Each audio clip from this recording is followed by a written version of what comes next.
Hello, everybody. Welcome to the Google Accessibility Tools on Chromebooks professional development session. We'll get started here in a second.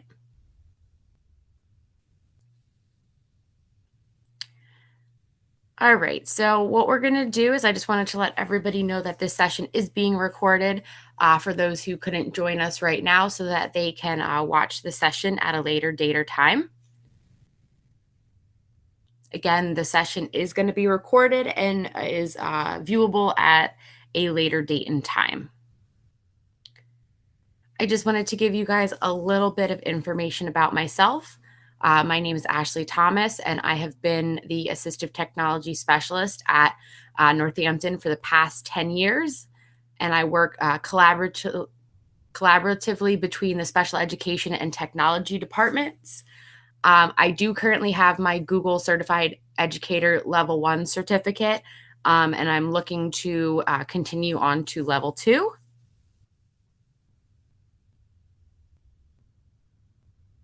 What we're going to discuss today is some of the built-in accessibility features that our students' Chromebooks have that are available to everybody, and they may benefit a lot of different individuals, not just those with 504 plans or IEPs or gifted IEPs. They, again, are available to everybody, and everybody has different learning styles. So they may find that a certain tool helps make learning easier for them. So we're going to go through and I'm going to show you how you can support your students by knowing what these features are and how to help them if they have questions about them. What we're going to do is we're going to start off on how to access these accessibility features on the Chromebooks. And I just want to point out here that any section where you hover over your cursor, if it has this little pointy finger, that's something that you can click on. You guys are all going to get copies of the slide deck that you can go back and pull resources from in the future. So again, any spot on here that has a clickable link that sends you to an additional resource. So what we're going to do is I'm going to show you first step on how to find the accessibility menu for your students on a Chromebook. Down at the bottom of their screen where they have the time, all they have to do is click on it, and it'll pull up a menu here. Let's get rid of those notifications. So down here at the bottom of their menu, the icon with a person is the accessibility icon. So that if you click on that, that's going to take you to the menu. If for some reason your student does not have the accessibility button right here, what they can do is they can click on the settings from that same menu. And they'll only have to do this once if they don't have it in their menu. And then they're going to come over here to the left-hand side of their menu. They're going to click on Advanced. They're going to scroll down, and then they're going to click on Accessibility. If they didn't want to scroll down, they can always up here type in the word accessibility, and it's going to take them there as a secondary way to get where we want to go. So I'm going to click here over on Accessibility.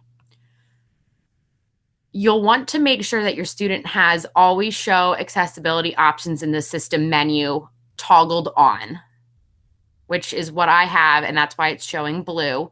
So again, if we turn that off and we go back down here, we notice that our accessibility person is no longer in our menu. So what we're going to do is we're going to toggle it back on by clicking on it. Go back down to our systems menu, and you see our accessibility button is back. So what we're going to do is we're going to click out of here. So I just wanted to show you that's an additional way for your students to be able to access the accessibility menu. So we'll go back down here. We're going to open up our accessibility person. So right here, it's going to show you all the different built-in accessibility features that the Chromebooks have. Currently, I do not have any turned on. If I did have one turned on, which I'll do, I'll just click on one, there is a green check mark in a circle that appears. If there is a green circle with the check mark, it means that the feature is turned on. This menu is a good place for either you or your students to come if all of a sudden the student is reporting that my screen is zoomed in and I don't know what to do, or my cursor is very large, or if there's some type of weird thing going on with their computer, I often recommend pulling up this accessibility icons menu, checking to see if you have any green check marks, turn them off by clicking on it, and see if the computer reverts back to the way that it should be.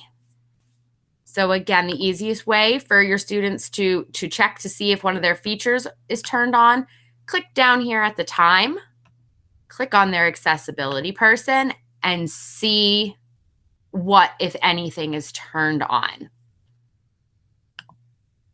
So we'll minimize that. Click back on the time. Okay.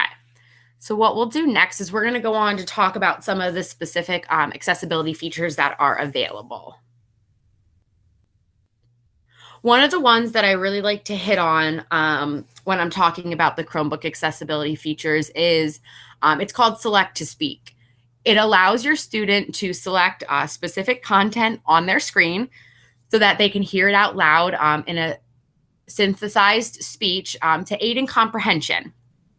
It allows them to read text from websites, accessible PDFs, some places such as Schoology, Google Docs, Google Forms, etc. What's nice about this tool, especially in not only the world of this online distance learning, but also in the classroom, is a lot of the times you guys as teachers read either stories multiple times to either your whole classroom or to specific students, or maybe you need to read directions a bunch of times. What's nice about this is the student can take accountability for that and do it on their own. If they need to hear a story read back to them or directions 5 times, they can do it as many times as they need, all on their own. So if they're used to having things read aloud to them, this can easily do that for them for anything that's on the web. The only thing that it does not read is inaccessible PDFs. So essentially, most normal PDFs that haven't been made accessible, they're essentially an image. So there isn't any text for the student to be able to select because it's recognizing that that one page is an image. So that's the only thing it doesn't read. So be mindful of, the content that you're putting out there so that they can use these tools to, be independent.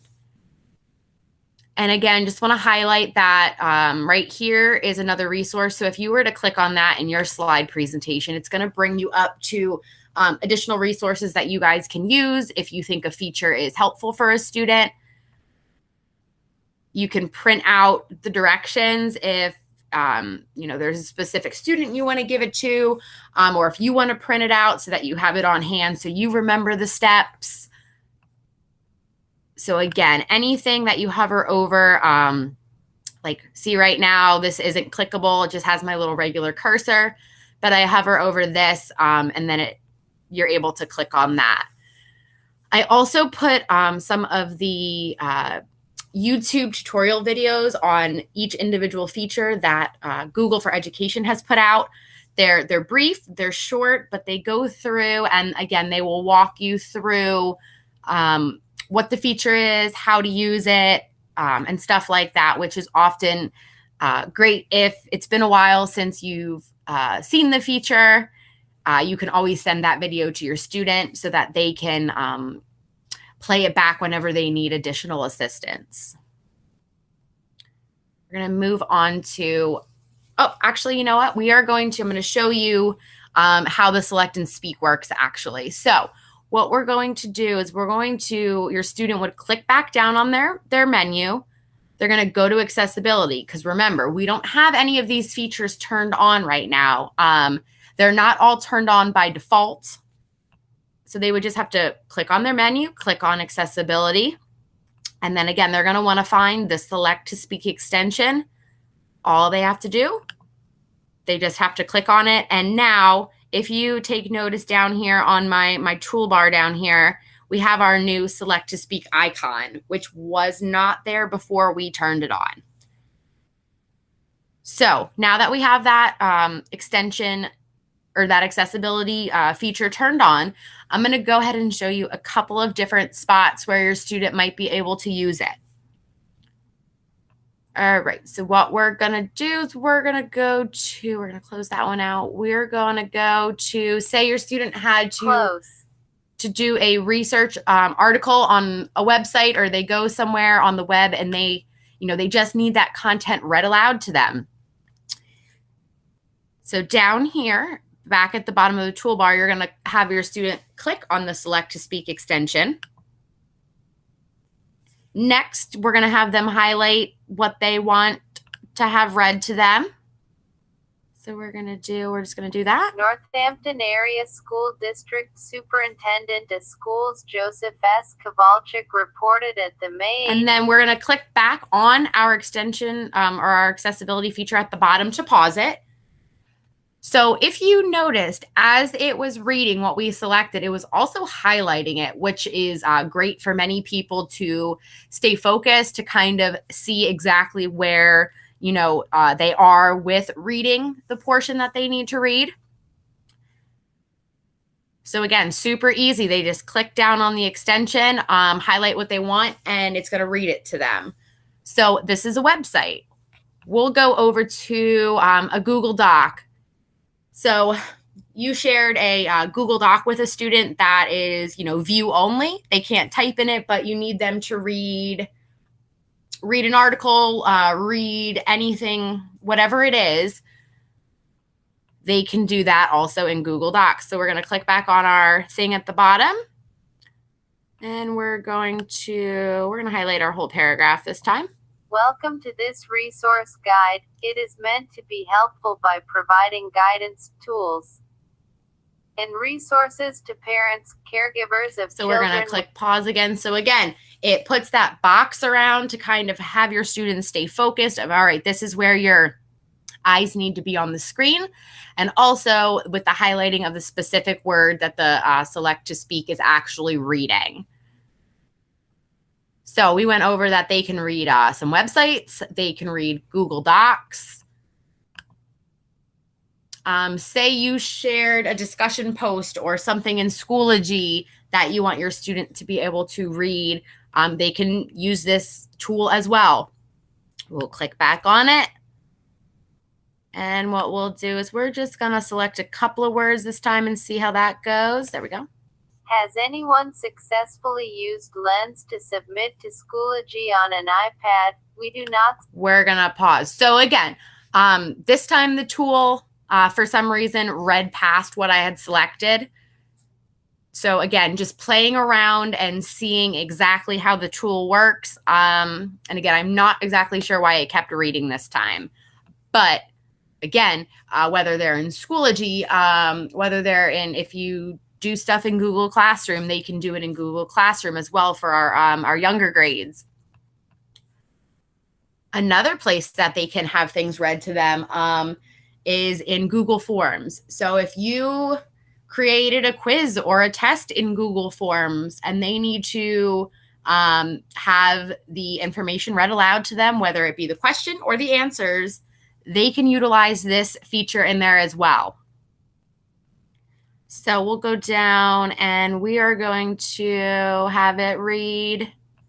All right, so we'll turn our feature back on and we're going to have it read this question. Does your child know how to use the specific assistive technology they have? Asterisk. All right, so again, it is able to read the questions. It's also able to read the answers. So just being able to increase that independence for your student, whether it be in an online learning setting or even if it's in the classroom, if they have to go out for small group testing, or if they, need the directions read aloud to them in a different setting, they would simply be able to stick a pair of headphones in so that they're, not disrupting everybody else. And, they can then become independent doing this on their own. So those are just a couple of places. Again, anywhere basically on the computer where they can grab the text and highlight it.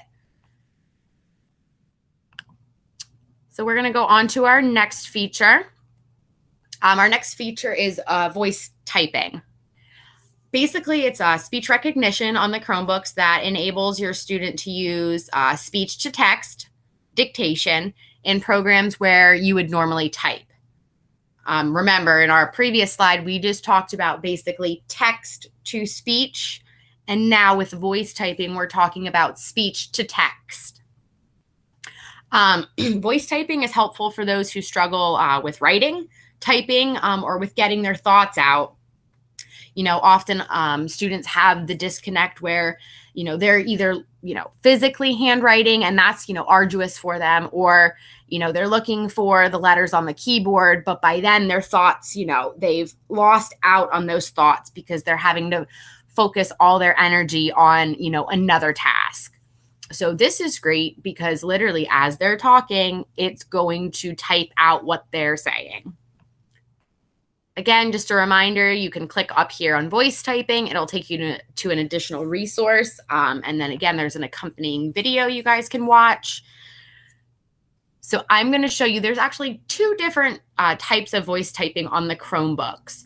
One of them is available within Google Docs. So if a student is working in a Google Doc, all they have to do now, again, this is one of the tools that isn't necessarily Chromebook specific. It's Chrome browser specific. So this is something that you guys as teachers can use if you have a MacBook, if you have a Windows laptop, basically as long as you are running the Chrome browser. So this one is one that you guys at the end of my presentation, if you guys want to go back and kind of practice, it's actually pretty cool.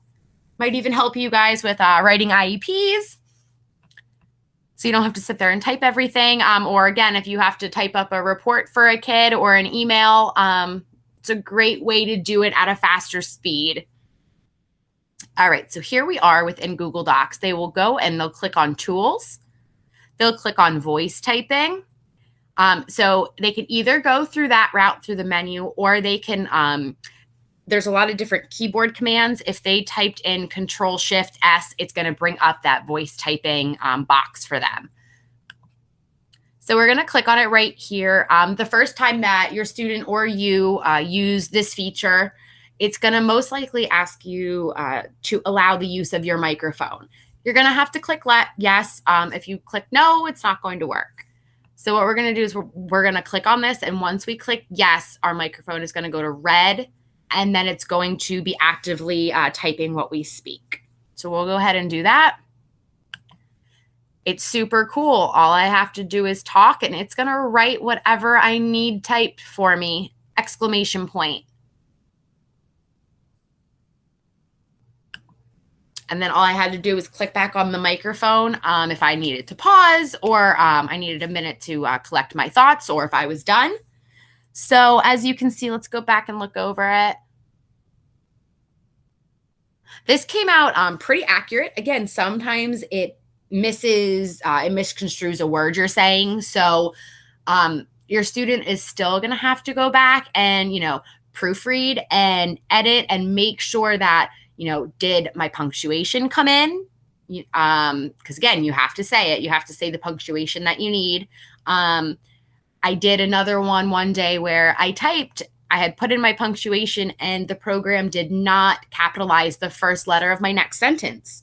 So again, the kids still have to go back and kind of proofread and make sure that their content came out as intended. What's really cool about this is you can also have your students not only use the voice typing to do their to do an assignment, but you can also then have them use the select to speak feature to have it read back to them so that they can listen to see if they got what they intended. So we'll just, oh, we're not going to highlight, sorry. We'll click down here on our select to speak extension. We're going to highlight. It's super cool. All I have to do is talk and it's going to write whatever I need typed for me. All right. So again, giving them that more independence. Maybe they just need a little bit of extra help to push them into, getting an A instead of a B, or, a B instead of a C. So by providing these tools for them and just letting them know that they're available, you might really be making a difference for those students. So what we're going to do next is I'm going to show you the other part of the voice typing that's available in Chromebooks. And it basically lets you type anywhere that there is a text field, so not just in Google Docs. So what we're going to do is we're going to go back down to our accessibility menu. Our systems menu to our accessibility tab. We're going to click on that. And then here we have one that says dictation. So we're going to turn that on. And now also at the bottom, we'll minimize that. We now have our dictation accessibility feature turned on. So we'll go to a new website. We'll go to Google. And if your student, needs to research a topic, all they have to do is they can use their voice. So we're going to click here. Northampton Area School District. Here it is, Northampton Area School District. So that program typed that much faster than, the majority of individuals can type. So instead of, using the time to wait for it to be, typed out, just by being able to use your voice, you're able to get right to the important part of, researching and finding the websites that, your student needs to use. They can also use it. We had talked about, we're going to go back to our Google form. We're going to pretend that this is a quiz. So not only can they use the select to speak extension to have the information read to them, they can also use the voice recognition to have their answers typed for them. So we're going to click here. And again, they'll go down to their little dictation toolbar. We're going to turn it on. Ashley Thomas. And then once it does that beep, it basically means that it has stopped. So, if the student forgets to turn it off, it's not going to just keep talking. After you pause for a little bit, it's going to turn off. What's great about that, again, they're able to show that they know the answers without having to spend the time of maybe, finding the keys on the keyboard, like I mentioned before, to type. Obviously, if there's an assignment where, spelling is graded, that would not be the best time for them to use that, because most likely if they said the word correctly, it's going to be spelled correctly by the computer. But in, the majority of the times where that isn't the focus, this tool is great to use. So again, that was the voice typing feature that comes on the Chromebooks. Another feature is screen magnification. The Chromebooks have a variety of different types of screen magnification.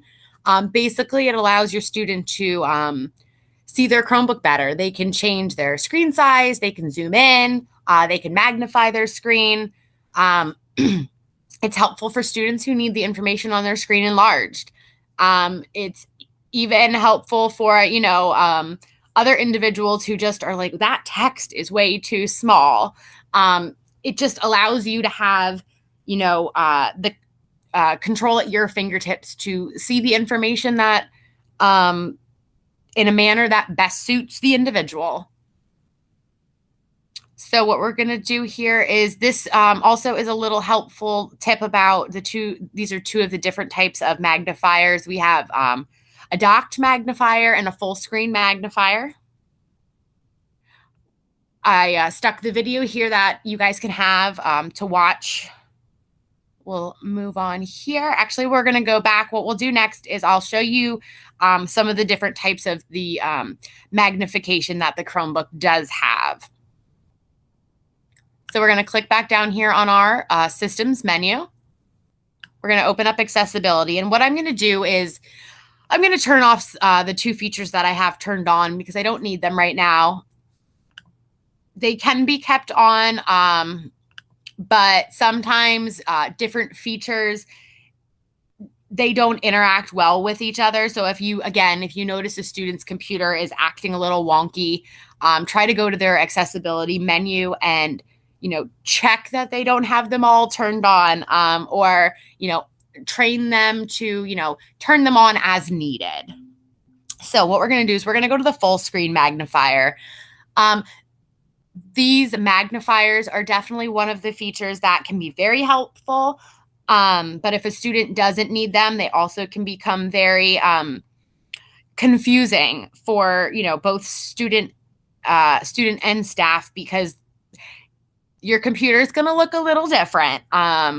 So we're going to show you the full screen magnifier, and I'm going to click it to turn it on. So again, it has, it turned back off, full screen magnifier. Again, it magnifies exactly what's on my screen, only in portions.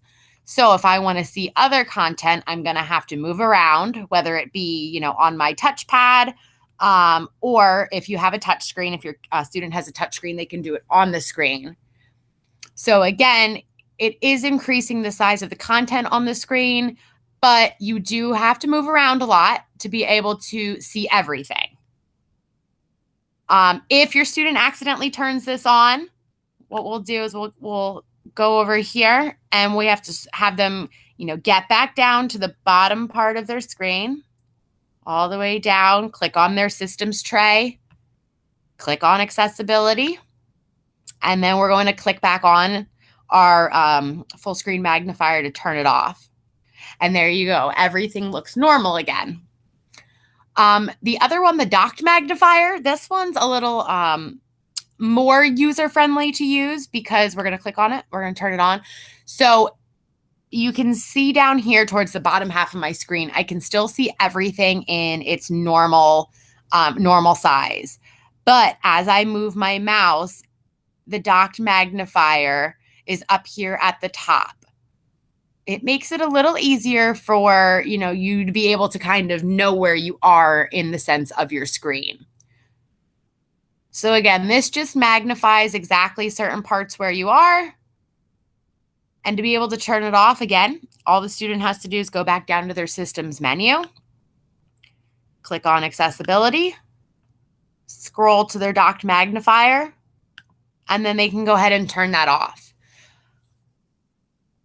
There are other types of the screen magnification, or if your student is able to zoom in. All they have to do is press Control on their keyboard and the plus sign. And as you noticed, it popped up a little box right here. So my screen's going to magnify to 150%, 175%. If they press Control minus, each time they press it, again, it's going to go down by increments of, 25%.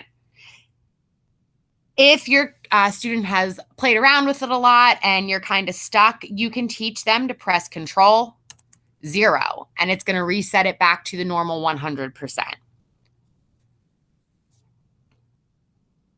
There is also a way to, some of our students who are visually impaired, it's great that we magnify, what's on the browser, but they also, these buttons down here on their toolbar, they also need those enlarged, and that is definitely doable as well. So if you guys have specific questions about the screen magnification, don't hesitate to reach out. There's also information about that, I believe, in the videos. Another cool feature is closed captions. This is another one of the Google accessibility features that isn't Chromebook specific. It's actually product specific. So if you are doing, if you're up, say, if we're in the brick and mortar building, if you're doing a lesson with your students and you're just up there talking, or if you're doing a live online learning session or even a recorded online learning session, some students need to be able to not only hear your voice, but see the words that you're speaking, in actual text. So the closed captions, they display the speaker's words in real time at the bottom of the screen. This helps support students who are deaf, hard of hearing, English language learners, also some of our students who have central auditory processing disorder.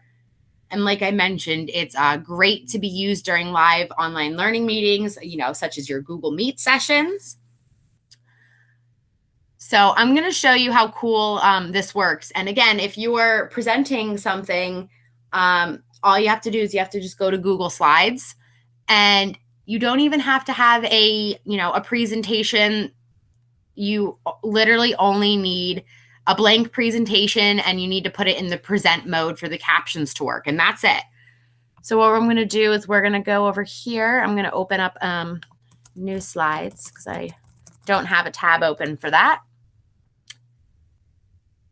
Actually, you know what? We'll go right back here to the presentation that I have. But again, like I said, it doesn't need to be a created presentation with content. If you just need those students to be able to see the words that you're saying, you can open up a blank one. And again, I'm already in present mode. So when you're in present mode in Google Slides, you have this little menu bar that pops up down here.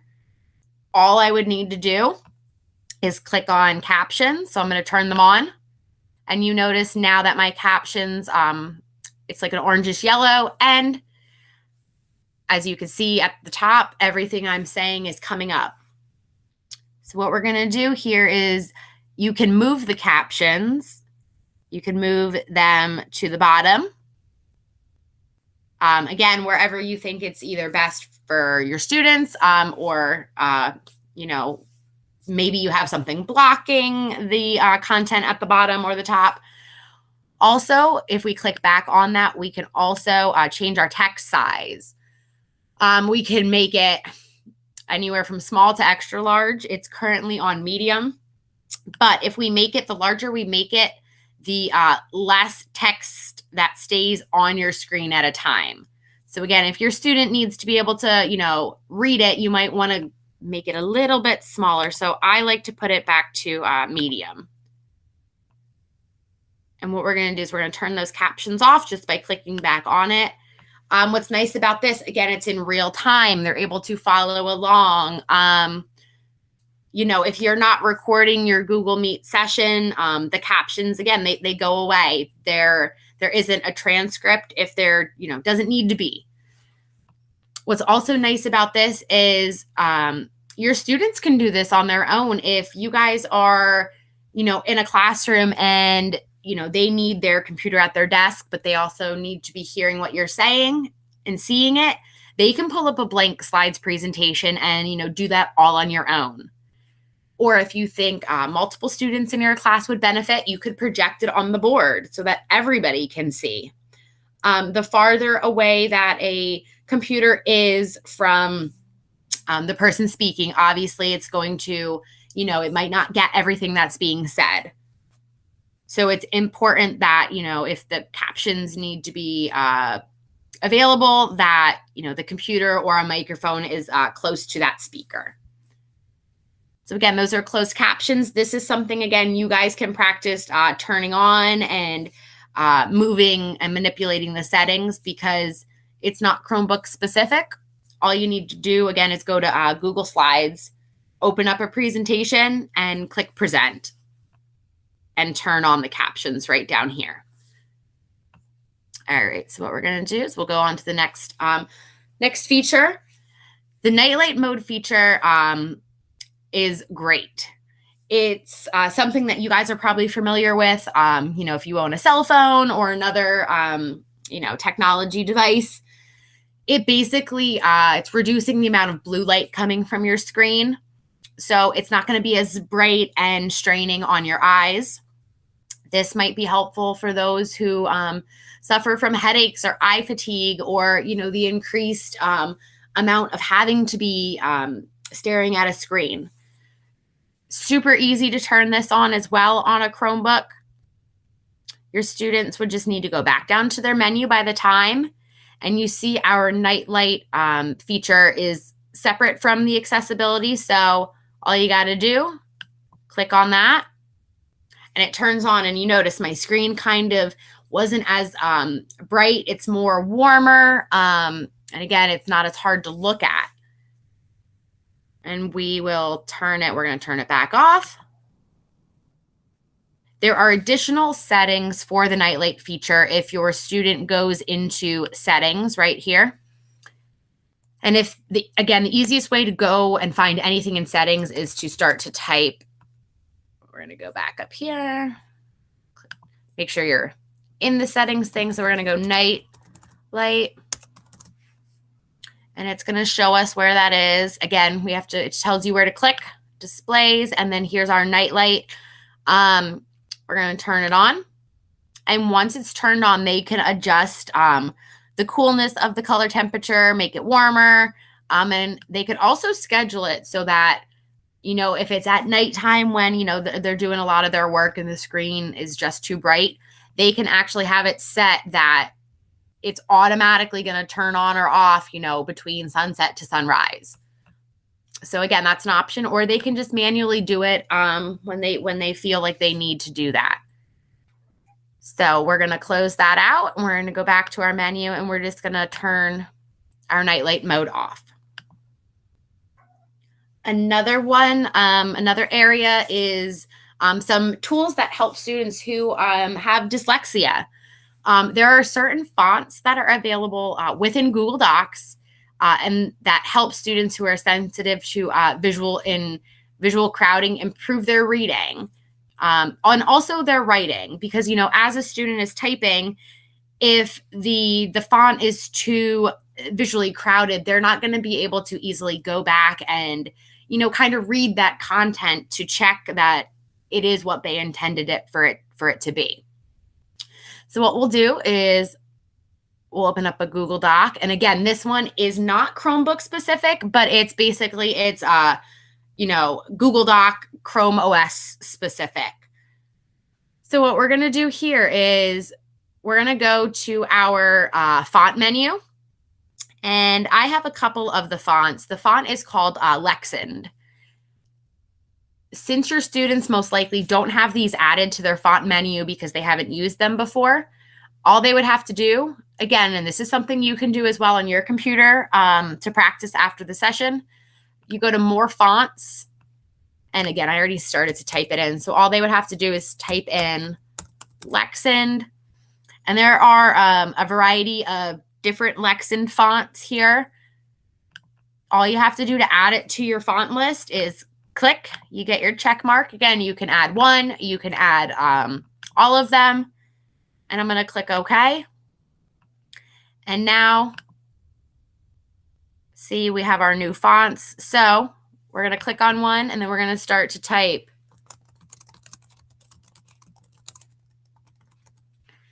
Again, it is, it is less visually cluttered. The spacing is a little different. The style of the font is a little different. So if you have someone who, would benefit from this font, it's available, easy for them to use. Again, that's available within Google Docs. We're going to go back here. Also, again, with the reading aspect of dyslexia and the visual crowding, there is a Google Chrome extension called Open Dyslexic Font. Basically, what that does, it allows the user to view what's on the screen in a dyslexia-friendly font, one that is not visually cluttered. So what I'm going to do is, we're going to go back. In the copy of the slide presentation, again, if you want to download this extension to try it out yourself, or you want to send a link to it to a student, it's right here for you to be able to click on. This extension is in the allowable list of extensions for students. They would just have to, either have the link or go search for it in the, the Chrome Web Store. So I already have it up here on my toolbar. As you see, it's this little circle thing that says Open Dyslexic Font. And again, the extension is on, but I didn't turn it on fully. So we're going to go over here to a website. We're going to go over here to the district website. Again, you can see that this looks normal. This is the way it always looks. It has that certain font. If I want to change it into the Open Dyslexic font, all your student would need to do once they have the extension is click up on it. Then we're here where it says Enable Open Dyslexic. They're going to toggle that on.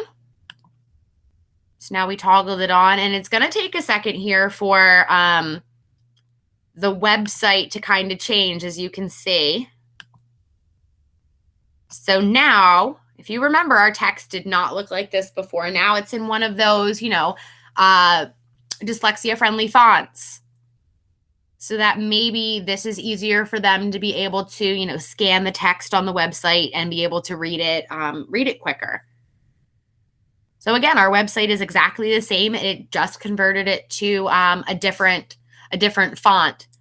One thing I do want to note about this is if you have shared a Google Doc with your student, for some reason, as far as I know, I don't think it's changed. It doesn't play well with a Google Doc. So if you share one and they want to, turn on their Open Dyslexic Font program, it's not going to change that text. But pretty much everywhere else I've seen it work. So again, it's free, available for anybody. All you have to do is add it as an extension to your Google Chrome browser. So what I'm going to do here is we're going to click back up here and we're going to turn it off. And our website goes right back to our original font. Okay, we'll go back to our slides. We only have a couple more things. I just wanted to share this. Obviously, there's different areas of need that, your students might have. And I just wanted to share those areas of need and then provide links to some of the built-in tools on Chromebooks that might help those areas. We have our vision section. These are all of the different things that your student might be able to use to, make the on-screen content easier to see and read, again, with just a few keystrokes or clicks of, your mouse. I'm going to just, we'll hit on a couple of them because I'm sure, some of you have seen your students have this feature turned on, but be like, how did that happen? So I'm going to go back down here to my system tray. We're going to open up accessibility. And one of the ones I want to hit on is the large mouse cursor. So this is not only good for students who have, visual difficulty, but for our younger kids who, kind of need a little bit more of redirection of focus of where they are on the screen. So we're going to turn it on. And notice my cursor instantly became larger. So that's great because then again, you might not lose it as easily on your screen and you kind of know exactly where you are.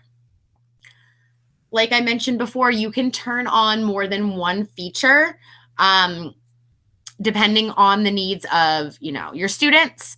So we have our large mouse cursor. What's also nice is, again, they work separately, but they also work well together.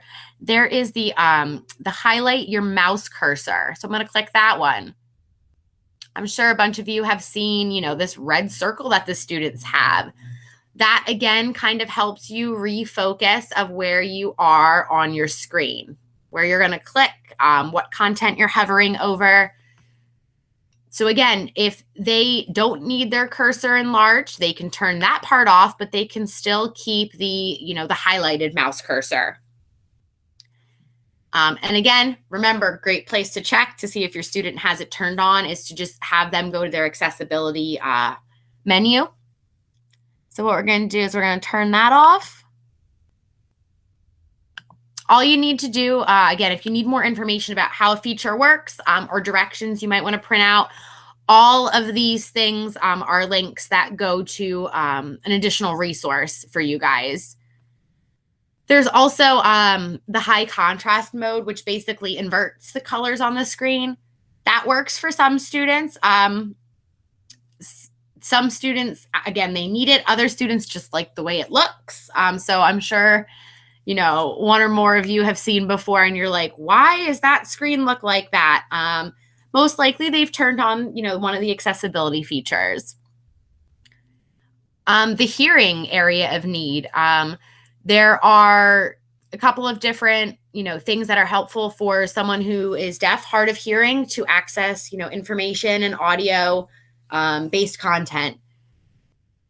Here's a link to mono audio, which basically it plays the same sound out of both speakers because normally different sounds come out of different speakers. So if your student maybe doesn't have full hearing in one ear, you know, they might miss out on some of what is being, you know, said in an audio-based format. But if they turn on mono audio, it's going to play that same content through both speakers or, you know, both sets of their headphones. Again, closed captioning, we talked about that before. The motor area of need. There's a bunch of features that empower students who may have difficulty using a standard keyboard. On-screen keyboard is one that's really nice. So I'm going to show you how to turn that on. Again, we're going to go back to our trusty menu at the bottom. You're going to click that, go to accessibility. We're going to scroll till we find on-screen keyboard. We're going to click it to turn it on. And then down here on our toolbar, you notice we have our on-screen keyboard. So what I'm going to do, we're going to click on that. So again, this is what it looks like. What's nice about this is your students, again, they don't have to press the physical keys if that maybe that's hard for them, you know, to physically touch them. Oops, we got to open up my other tab first. That might help. We're going to go back to our voice typing tutorial here. And I'm going to scroll up. So as I start to type, I think our computer's a little mad at us. Hold on one second. Actually, all right, so first we're going to minimize our on-screen keyboard so I can see what's going on. Okay. We'll go back to this one. We'll move over here. We'll turn on our keyboard. So again, as I'm clicking my keys. What's nice about this is it kind of brings up, you know, like the predictive text or the word prediction. So if it's not appropriate for your student to, you know, use their voice typing in a particular setting for one reason or another, they can use this because it's going to bring up a list of words that it thinks that they are typing. So I'm going to click that one. And then again, it brings up what might she be trying to say next. And again, if they recognize the words, they can go right here. Okay. And obviously, I am available. I'm always available to answer questions for you guys. So again, that's how the on-screen keyboard works. If they can, you know, manipulate that with their touchpad, but they also can, if they have a touch screen, which a bunch of our grades do. We're gonna move that out of the way, and then what we're gonna do is, again, if they have a, you know, an on-screen keyboard or on-screen keyboard with the touch screen, all they have to do is, I'm just touching on my screen right now. And that's how I'm typing on that keyboard. This area, the on-screen keyboard, students love to turn on just for the simple fact that that's where all the fun emojis are. So if you notice right here, you know, they have all those emojis. So if you find your students doing that, that's exactly how they're getting them. So again, if they, you know, if it's appropriate for them in their writing, you know, maybe to add an emoji to emphasize something, all they have to do is have their on-screen keyboard on and find the ones they want. So we'll go back here. Let's put our on-screen keyboard down. Again, the touchpad, they can adjust certain touchpad settings. Sometimes the touchpads are super sensitive, so you can adjust, kind of how it responds to your student touching it. Again, we hit on speech recognition and voice typing. There is another one that's really cool with the on-screen keyboard. So we're going to go back to here. And if your students have a touch screen, they can pull up their on-screen keyboard. And right here, this little squiggly line, this is actually for them to be able to handwrite. So you're probably thinking, why would I want them to handwrite? Their handwriting is going to probably look a little ridiculous, if you're trying to either write with your finger or a stylus on the screen. But what's really cool is, watch this. All right. So again, don't mind my handwriting as I try to type this, as I try to write this. So it turned my handwriting into actual text. How cool is that? So let's try another one. What? See, how cool is that? So again, if your student has a touch screen, they could use their finger, but again, I kind of recommend a stylus. It's a little easier for your handwriting to turn out a little more accurate, because let's see if we try to do it in cursive. It even got my cursive, surprisingly. So again, that's another cool feature that students can use. So what we'll do is we'll minimize our on-screen keyboard. And what I'm going to do now is I'm actually going to turn that off. So I'm going to go back to my menu, accessibility, turn off the on-screen keyboard. Some students run into issues where, again, if their on-screen keyboard is on, their physical keyboard isn't working, or the computer just kind of responds a little differently when that's on. So that one, unfortunately, doesn't have a keyboard shortcut to turn on and off. So you will have to go back into the menu to turn that off. All right. I just wanted to provide you guys with a couple additional resources.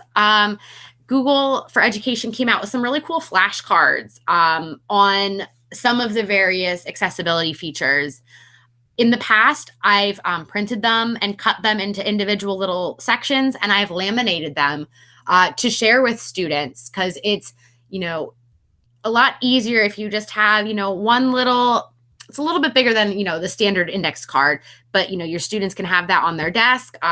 You can even print laminate them and kind of like, 3-ring binder clip them together for yourself, hang them up somewhere so that if you, need to help, you just have to grab those and, flip. The little flashcards are great. They're not overwhelming. But again, it reminds you of how the feature works and how to, be able to access it. So all you would have to do, again, you can click on any of these circles to go to the respective resources. I have right here with videos, I have it linked to Chromebook accessibility tutorials, a YouTube playlist of, the videos that kind of, they're brief, but again, they, remind you how to use the features. I also have linked my assistive technology Google site. It has a variety of tech resources that can help all learners. Also here we have my assistive technology Twitter. I try to either tweet or retweet things that are, general tech related, again, to help all learners, not just those with special needs. So at this time, my official presentation is coming to an end. If you guys want to take some time to, play with or interact some of the features that I said that are, not Chromebook specific, but if you do have your own personal Chromebook at home, feel free to play around with the features and see how they work. Please don't forget to complete the attendance sign-in form so that we can record your attendance and participation for the section.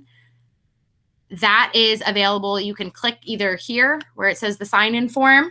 You can click there. Again, fill it out for my specific session. Or you can also click right here on the Chromebook that my Bitmoji is holding up. You can click there, and again, it's going to take you to that same sign-in form.